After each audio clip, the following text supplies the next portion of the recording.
Un conseil pour vivre libre. Alors voici mon conseil, il est tout simple. Apprendre, apprendre, apprendre.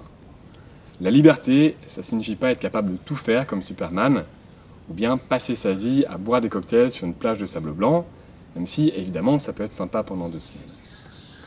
La liberté, c'est nous débarrasser de nos contraintes en ayant des options.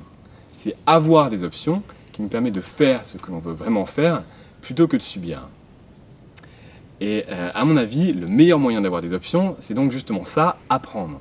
Tout le temps, chaque jour, apprendre.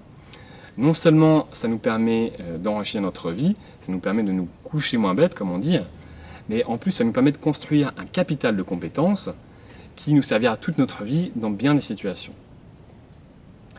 Maintenant, apprendre, qu'est-ce que ça veut dire? C'est une question qui peut sembler bête, mais je pense que c'est important d'en parler.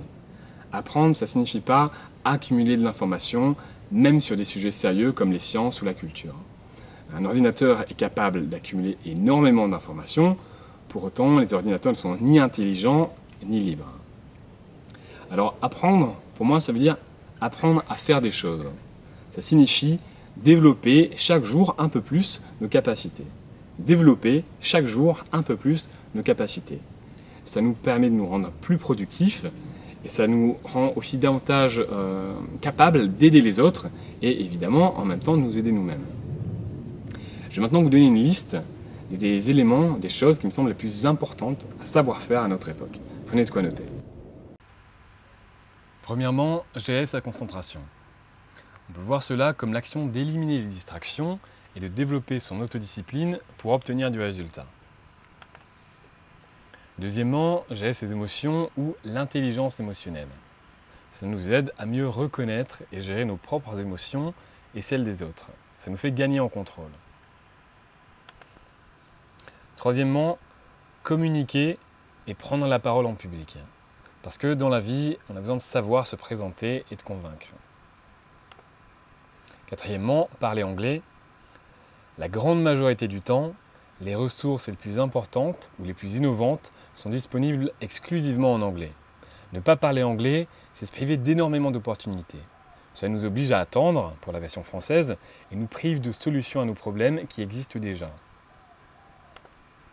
Cinquièmement, se servir d'un ordinateur et d'Internet avec facilité. Je pense que tout le monde est déjà convaincu de ça, j'insiste simplement sur avec facilité. Sixièmement, écrire.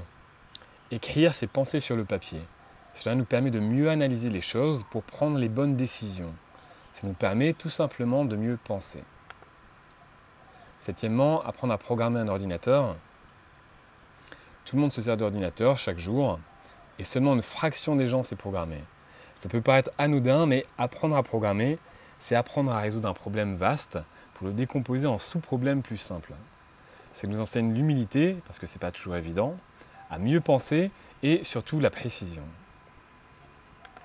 Et enfin, huitième, apprendre à apprendre. On appelle cela en anglais le meta-learning.